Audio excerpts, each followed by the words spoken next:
Hola, muy buen día, las 10:04 como casi siempre, en un día hermosamente fresco aquí en Buenos Aires y recibiendo datos de último momento sobre la situación por los incendios, particularmente en Córdoba. La situación es gravísima. Han dictaminado el alerta roja allí. Estábamos escuchando al ministro Cabandier en el programa de Facundo hablando de literalmente un ecocidio. En casi 2 décadas, en las sierras cordobesas se quemó una superficie equivalente a 12 veces, escuchen, 12 veces la capital de Córdoba.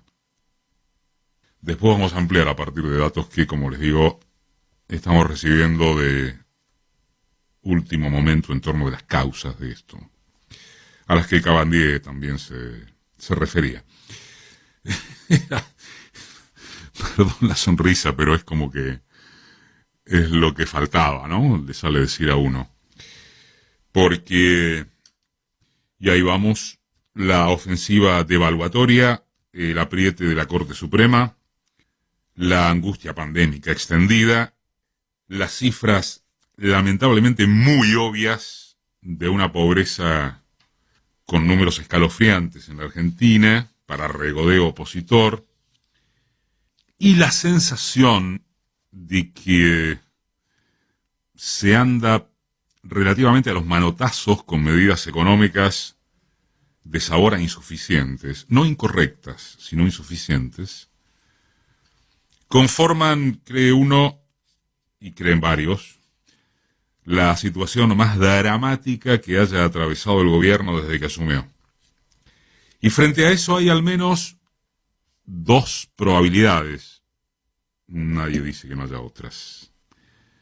Fanatizarse con que no hay otra que la defensa a ultranza del proceder gubernativo, a sabiendas de que la oposición es una máquina destructiva, o, uno prefiere esto, claro, asumir que debe haber lugar para el pensamiento crítico mientras se tenga claro no hacerle el juego a un bloque de poder insaciable. El gobierno, ya se ha dicho aquí, y no solo aquí, viene haciendo entre bastante y mucho más que lo que transmite, que a su turno resulta más todavía porque es una coalición intraperonista en la cual, como en toda alianza, conviven corrientes de intensidad diversa. Recibió la herencia consabida. A los 3 meses fue secuestrado por la pandemia. Tras la instancia inicial de apoyo generalizado, empezaron el mal humor y sus consecuencias. Se tomaron medidas asistenciales en medio de una catástrofe antiproductiva y comunicando mal, pero se tomaron.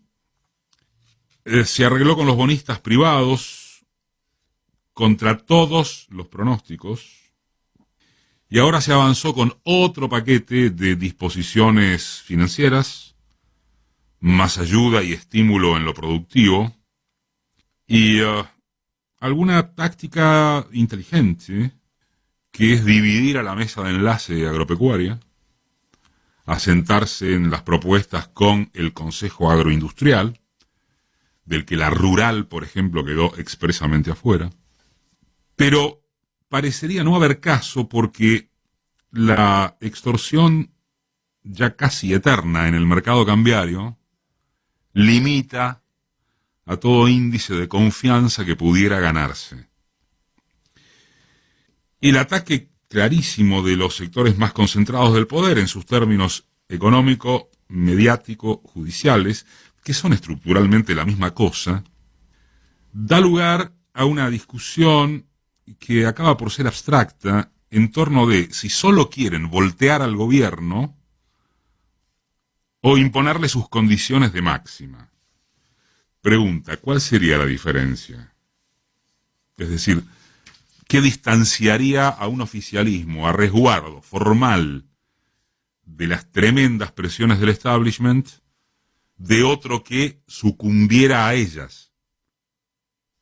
Esos sectores, esa derecha sabe perfectamente, vaya descubrimiento, que tiene, si no todas las de ganar, un gran tranco de ventaja, porque el gobierno no puede echar mano a la gente en la calle. Y cuando hablamos de eso, hablamos ni más ni menos que del recurso que es o podría ser terminante para exhibir una fuerza masiva capaz de amedrentar este fuego oponente. Por supuesto, es una hipótesis, una especulación, pero, a ver, les pregunto, ¿alguien está dispuesto a negar, con fundamentos sólidos, que si la gente pudiera expresarse en la arena pública, habría una de las movilizaciones más impresionantes desde la salida de la dictadura? ¿Acaso no fue una de ellas la que le impidió a los supremos cortesanos avanzar en el 2x1 a favor de los genocidas? Gracias a las franjas urbanas que la desidia intelectual sigue agrupando, hablábamos de esto el sábado pasado, como una clase media totalizadoramente tilinga. ¿No fue eso lo que impidió ese avance? El problema es que se trata de una formulación hipotética, como decíamos, quizá categórica, pero conjetura al fin, porque no se debe salir a la calle. Hubo quienes, frente al 17 de octubre, al próximo, sugirieron ganar ese terreno, esa calle, de alguna manera, y de una vez por todas. Porque esa parte de la gente tan significativa que apoya a este gobierno, a sus grandes trazos, está cansada de no poder salir. No solo hacer muchas cosas, de no poder salir políticamente. Estamos cansados de no poder hacerlo. Pero bueno, hay lo que hay. Y desde Casa Rosada se paró en seco esa posibilidad, porque sería una contradicción insalvable rechazar no cuidarse y promover lo contrario. Entonces está agudizándose el ingenio para encontrar ese día, el 17, el modo probable, nunca arrebatado, de defender al gobierno. Acto central a distancia, eso prácticamente ya está. Una contraofensiva orgánica en las redes, balcones activos, bocinazo taladrador, una plaza de Mayo virtual. Es muy probable que vaya a haber una aplicación para poder bajarse días antes y sumar a una idea de esta naturaleza. Bueno, lo que fuere que sume ruido y sobre todo volumen enérgico contra gorilaje intenso, trolls, frikis, que por obra del trío comunicacional más mentado, muchos parecen comprar que son multitud. Paréntesis o secuencia. Al margen de esta fecha precisa que enseñe aguante, ¿sí? ¿No debería haber muestras más periódicas y contundentes por parte de ciertas referencias simbólicas y no tan simbólicas? ¿Dónde está la CGT, por ejemplo? ¿Y dónde los movimientos sociales, por favor, entiéndase esto, más allá de esa cotidiana e imprescindible labor para sofocar incendios, tripulando al debajo de todo, controlándolo?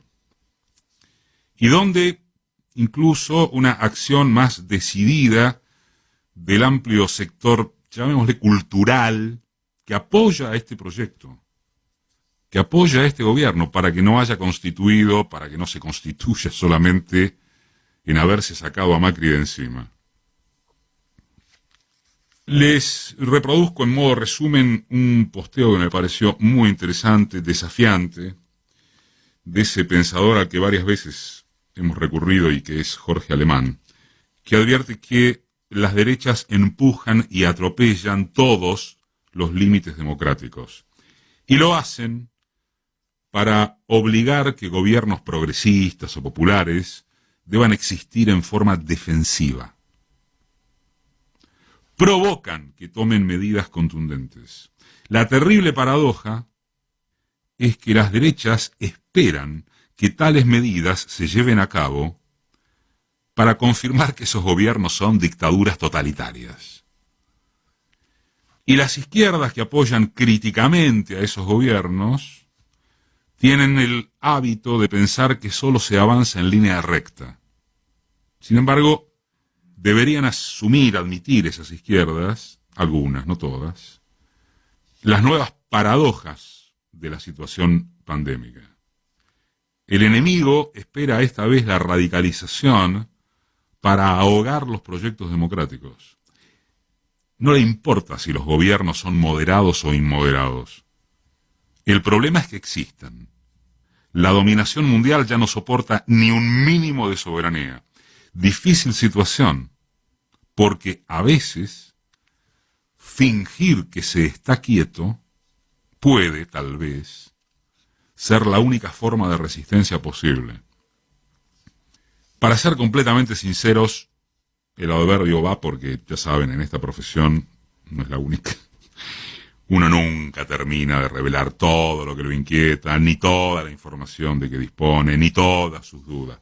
Pero este es un momento de alta angustia intelectual, la verdad. Que no es la más jodida, ¿no? En medio de la situación de tanta gente.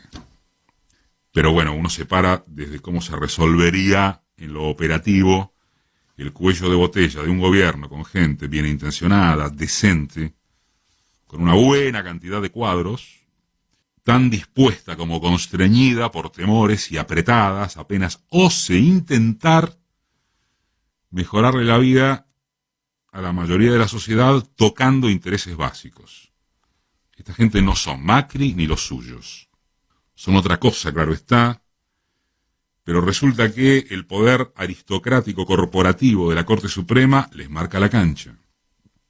Que los mercados les marcan la cancha, a través de sus maniobras con la brecha cambiaria y la cabeza dolarizada de hasta el último perejil. Que ante las inmensas hermanas de las compañías y acopiadores de grano se les pide el favor de que tiren un centro porque, es indesmentible, de algún lado tiene que detenerse la fuga de divisas y de algún lado tiene que entrar una porción de ellas. Y que encima no se puede salir a la calle para contrarrestar semejante andanada, y el agregado, como si poco fuera, de que el gobierno está en una soledad regional absoluta.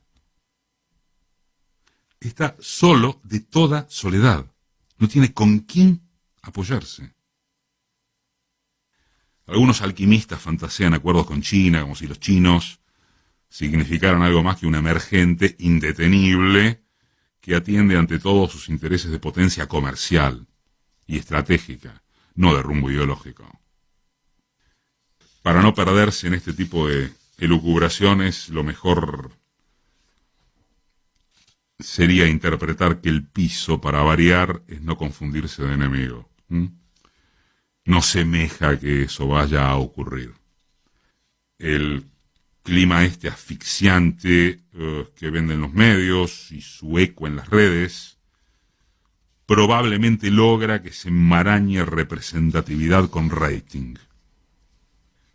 No debe caerse, nos parece, en esa trampa ostentosa, y el gobierno también haría bien en advertirlo, pero a condición de que esté preparado, porque las fieras auténticamente peligrosas están desatadas.